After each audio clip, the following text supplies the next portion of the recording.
Today we're building the tiny house, so if you enjoy this video, why not leave it a like and a comment down below, and let's just jump into the video.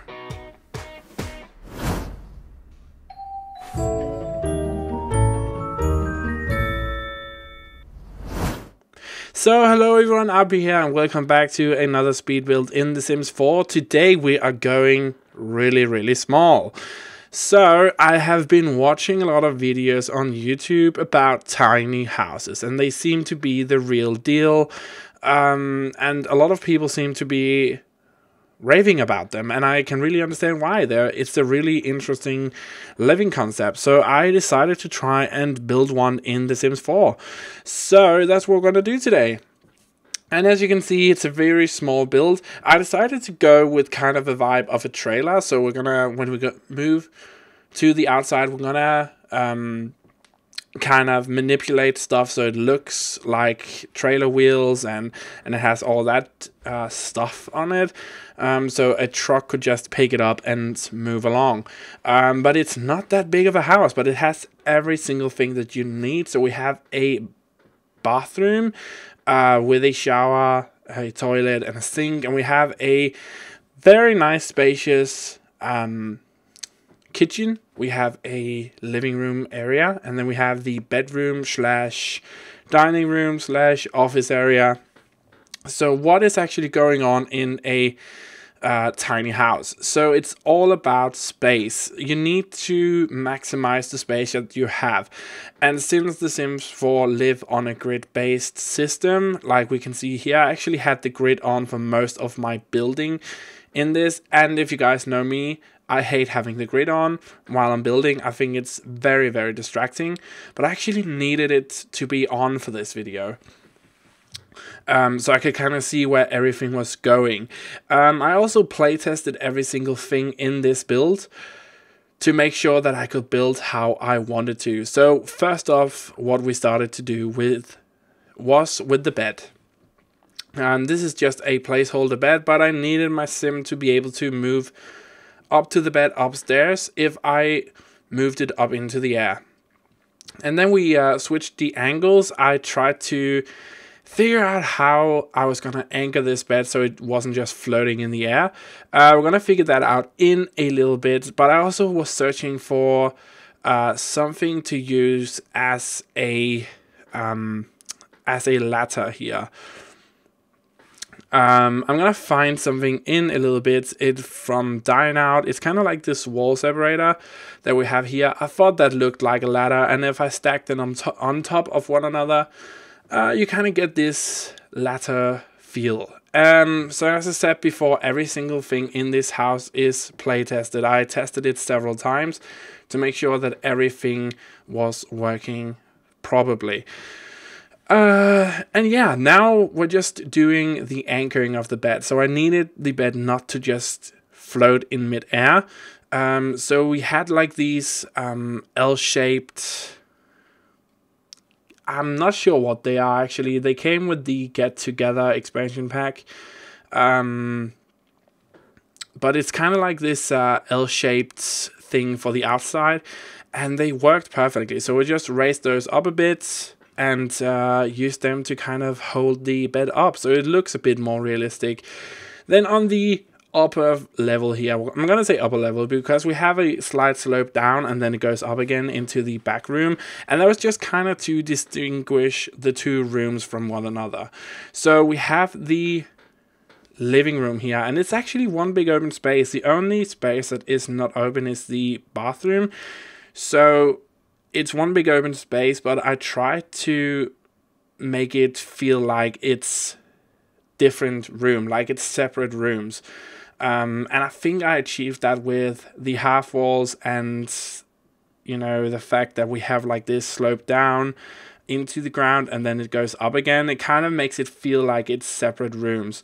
So I wanted this tiny house to be a modern build. I needed it to be a place that your sim could actually live, so it's not super like old style, if we can call it that. And a lot of the tiny homes I have seen has either been super modern or super cozy, comfortable houses, you know, with a lot of woods and stuff like that. And I wanted to go the modern route,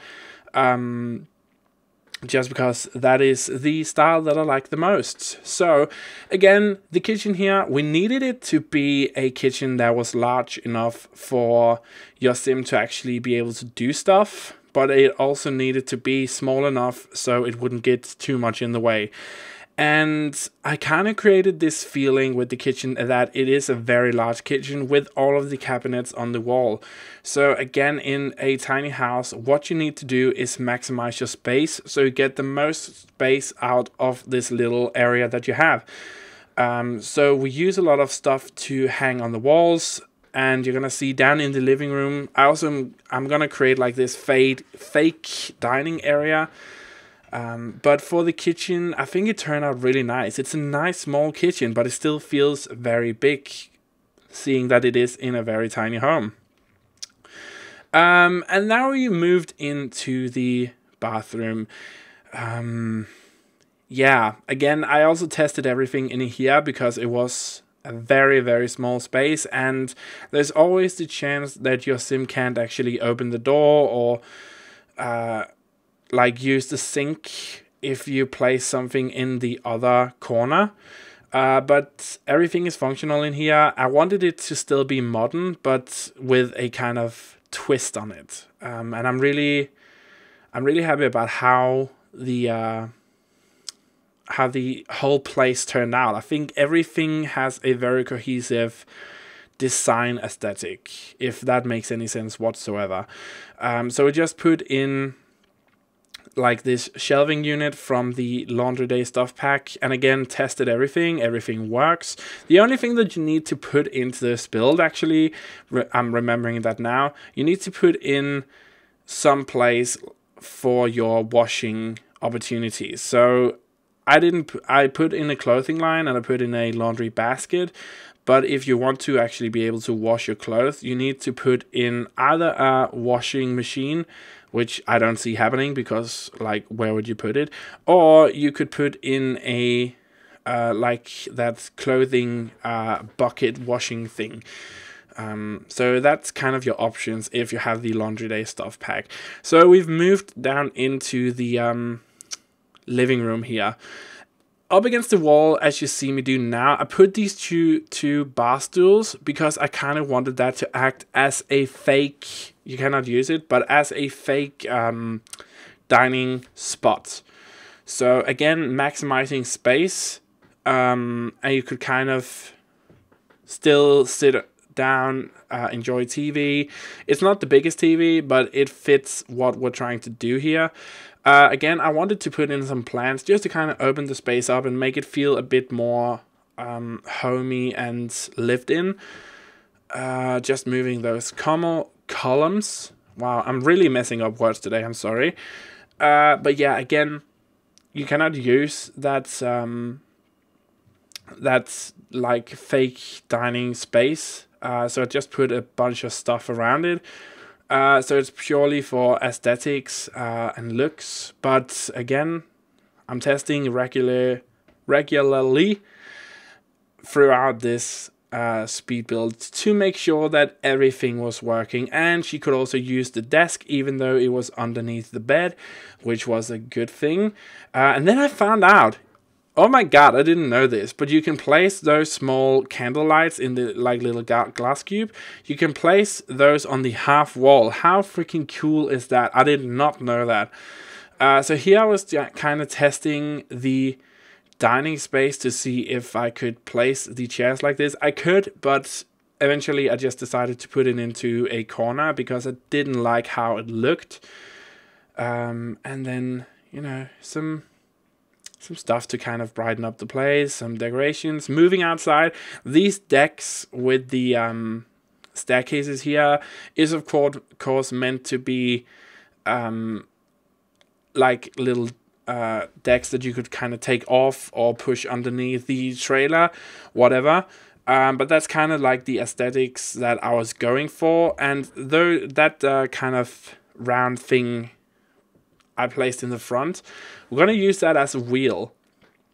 So you're going to see that in a little bit me playing around with that. And I actually just watched a video from the Sim Supply.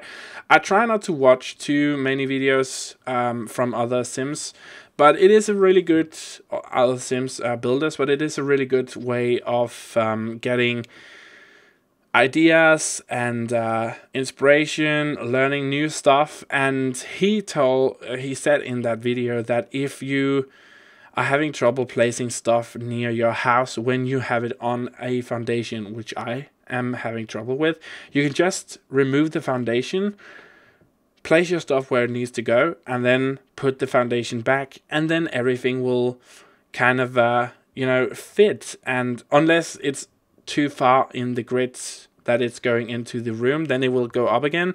But that's kind of what I did here with these fake wheels, and it's a really, really good tip. I mean, it's so helpful. So we're gonna move the wheels closer to the actual trailer. I'm saying trailer in air quotes here. But I used these as kind of wheels. We're gonna scale them up one size again because I just thought they looked too small, and we wanted to be able to see them. But I think it looks fairly decent. I mean, it reminds me of a trailer, so that's good. And then for the outside, I wanted a garden that wasn't like too extravagant. So just have the hook for the trailer attachment thing in the front here. I thought that was a clever little detail. But yeah, for the garden, I didn't want it to be something too extravagant because I wanted it to be a build that, in air quotes, was going to be able to just be pulled out of the ground or moved at a short notice or whatever. That's kind of like the aesthetic I was going for. So the garden is nothing special. We have a little backyard with a little barbecue area. And oh my god, I really wanted to use a lot of the stuff from the Jungle Adventure stuff or game pack. But I had to like control myself not to use too many things from that pack. I'm just so in love with the plants from that game pack. It's just, again, if you haven't seen the temple house that I did, go check it out. I think it turned out amazing, and I'm really excited about this game pack. So yeah, but we're almost finished here, and we're gonna jump into the screenshots in a little bit. Sorry, we just need to build the backyard area, and then we're gonna do it. So here we have the screenshots, and this is right when you entrance into the house. Not the biggest space, but I did manage to put in a chair and a bookcase. Here we have the bathroom. I was just losing that word, but yeah, bathroom. Again, entrance from another angle, so you can kind of see the big door. Here we have, I love the shot, it's amazing. But here we have the kitchen, you can kind of see the kitchen. And again, it creates like this false feeling of being separate rooms because we have like this lower down room with the half walls acting as full walls. And I'm really in love with that. The room with the raised up bed, we have like a little area for your dining and a little computer area and the bed above. So remember, if you want to get this build, you can get it off the gallery right now. There is a way to get it, and you just have to search Auvbri as my origin ID. You should be able to find it. I cannot get the links to work still. EA is not helping at all, so I've just given up. I'm just going to tell you, Auvbri is the way to find me on Origin in the gallery, and that's the way. And yeah, there's nothing else for me to say. If you enjoyed this video, be sure to leave it a big like and comment down below what you thought about it. If you haven't subscribed, do it and click the little bell to join the notification squad. And there's nothing else for me to say other than have a truly fantastic day wherever you are in the world, and I will see you next time for another video.